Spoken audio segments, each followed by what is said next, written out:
La educación es un derecho para acceder a iguales oportunidades. Y si yo soy más inteligente que el otro hueón, el otro hueón que se cae. Si el otro hueón es tonto, cago. ¿Cachai? Si el otro hueón es hueón, no hay nada que hacer, el hueón debe morir. Eso implica patrones adquiridos de estratificación. Y eso para el funcionalismo es moderno. Para el funcionalismo la desigualdad no es mala. Incluso si ustedes se ponen a leer los grandes padres del neoliberalismo, la desigualdad es buena, porque promueve el emprendimiento. Si no hay desigualdad, no hay estímulo. Si ustedes se van a pensar y hacen ejercicio de su... Piensen en el movimiento Educación 2020. ¿Qué es lo que dice el movimiento Educación 2020? El movimiento Educación 2020 dice que el 20% más rico tenga la misma calidad educacional que el 20% más pobre. Pero ¿qué sentido tiene ser rico si no va a tener mejores cosas? Pensemos en un movimiento de Educación 2020, pero vivienda. Vivienda 2020. ¿Cuál es el sentido de ser rico? Salud 2020. Vacaciones 2020. Ir al Quisco nomás. Para no poner una guata en Puma como Cartagena. No tiene, se dan cuenta que no tiene mucho...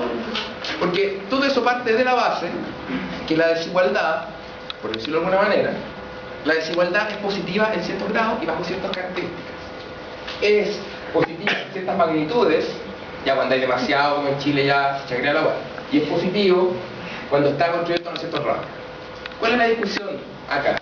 Que si mi desigualdad se articula en torno a esto, es meritócrata, porque es por mérito. Si hay igualdad de oportunidades, hay mérito. Si hay mérito, está todo bien. Si ustedes están acá por mérito, por ejemplo, si es que, hiciéramos realidad el sistema de acceso que proponen el movimiento estudiantil, el sistema de acceso Pico PSU, ya. Eso, imagínate, yo solo escuchaba a Harald Beyer decir que no está de acuerdo, así que me imagino que algún día lo harán. Se hace realidad. Si en ese acceso, o sea, si con esa lógica de acceso hay un tipo que le va mal, que se joda. No merece una vacante en esta universidad. Al mismo tiempo, si al rico le va mal, al que vaya a ser feliz. Que vaya a ser feliz. Ya. Entonces todo esto termina, estas tres cosas, voy a borrar. Todo esto termina en un consenso ideológico que yo no se lo estoy ilustrando para criticarlo desde un punto de vista político. Eso es lo que le corresponde a la política hacer. Yo lo estoy criticando desde un punto de vista, si lo quieren ver, académico, que es sociedad del conocimiento, capital humano, meritocracia,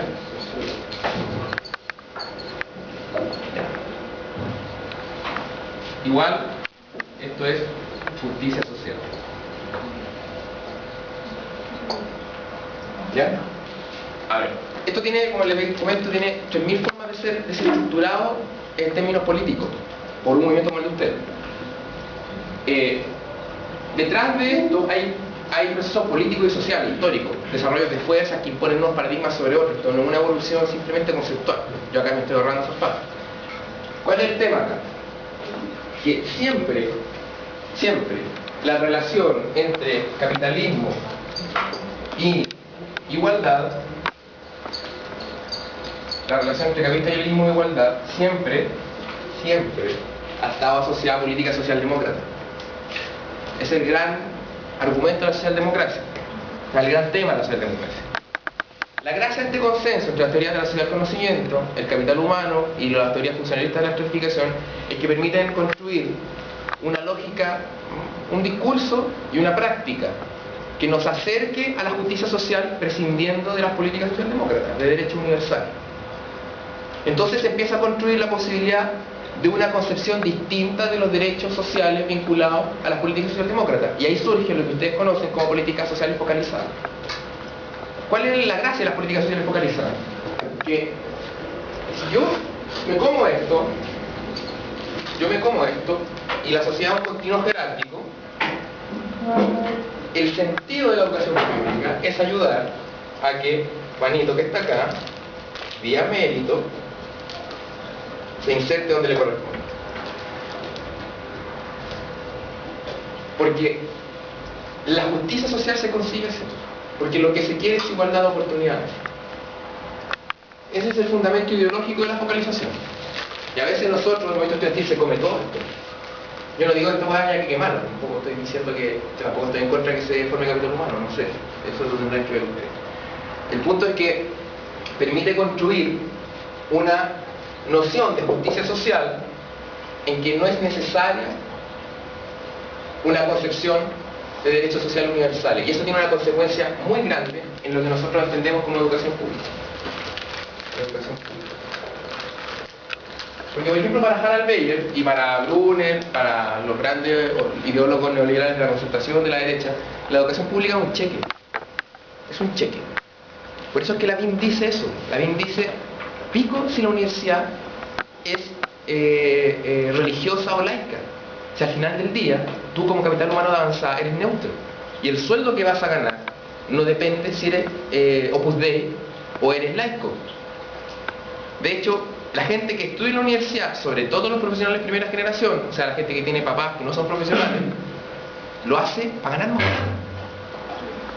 No lo hace ni porque quiera ser de la Chile ni de la Católica, lo hace para ganar más plata. O sea, la BIM dice, ¿cuál es el sentido público de producir justicia social ahí? O sea, de resolver la relación entre capitalismo e igualdad. Es un cheque a los pobres. Para que haya cheque a los pobres, tenemos que salvaguardar el cheque. Tiene que necesariamente vincularse a dos cosas: mérito y calidad. Calidad de la institución. Esta es la agenda de la derecha.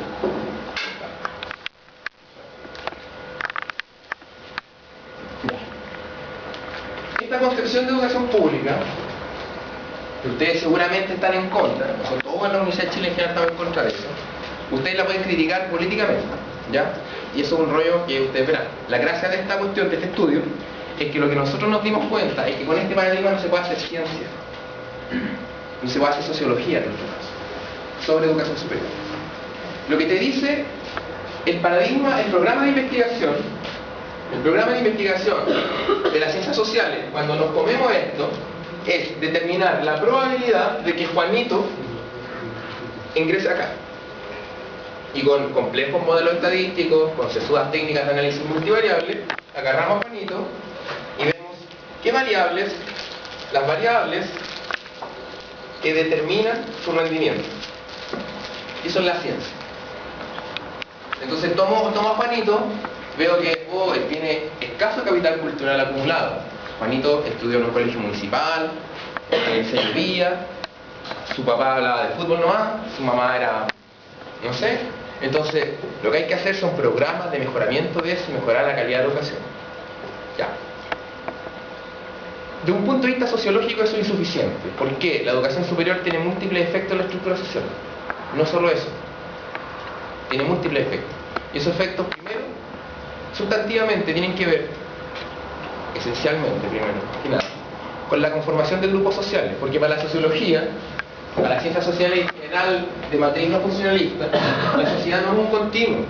La sociedad es un campo, es un espacio de fuerza entre grupos. Hay un grupo acá, otro grupo allá, que se pelean, hay otro grupo por acá. O a nomás una pirámide. Entonces, lo que a mí me interesa es que es necesario deconstruir, como dicen ahora, desestructurar este consenso para construir una teoría que nos permita ver el efecto de la educación superior en la estructura social de un punto de vista científico. Yo no estoy acá haciendo una crítica política de lo que eso también se puede hacer, pero estamos acá haciendo una crítica sociológica. ¿En qué se va a expresar, por ejemplo, la incapacidad de observar grupos sociales, el efecto de la educación superior en grupos sociales, o sea, el efecto de esto, ya estamos en social, en la lucha de clase, por ejemplo, estructura de clase?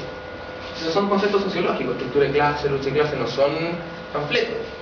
Pero ¿cómo observar el concepto de, o sea, el efecto de eso en la lucha de clase, si vemos la sociedad así, cuando no hay clase? Yo les voy a poner un puro ejemplo: los quintiles de ingreso. ¿Qué son los quintiles de ingreso? ¿Quién inventó los quintiles de ingreso? Los quintiles de ingreso son cortes analíticos acá, y para más remate equivalente. Quintiles de ingreso. No son grupos sociales. Nadie pelea por el primer. Yo soy del primer quintil, los que salieron a marchar no salieron en el primer quintil. ¿Se entiende eso, no? Ya. Para analizar el efecto, lo que nosotros quisimos hacer es el efecto de esto en la estructura social. Y para eso tuvimos que recuperar otra discusión teórica que yo la voy a ir soltando de pedazos.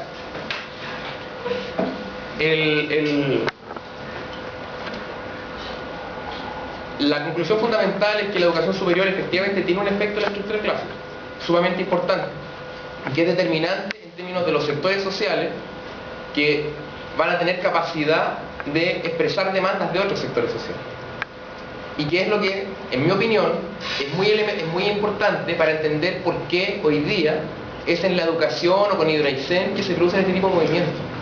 Porque el movimiento en el que ustedes están es muy distinto a los movimientos que cuando yo era estudiante a mí me tocó estar. Es un movimiento mucho más grande, mucho más amplio. Yo creo que jamás yo vi una marcha de 100.000 personas.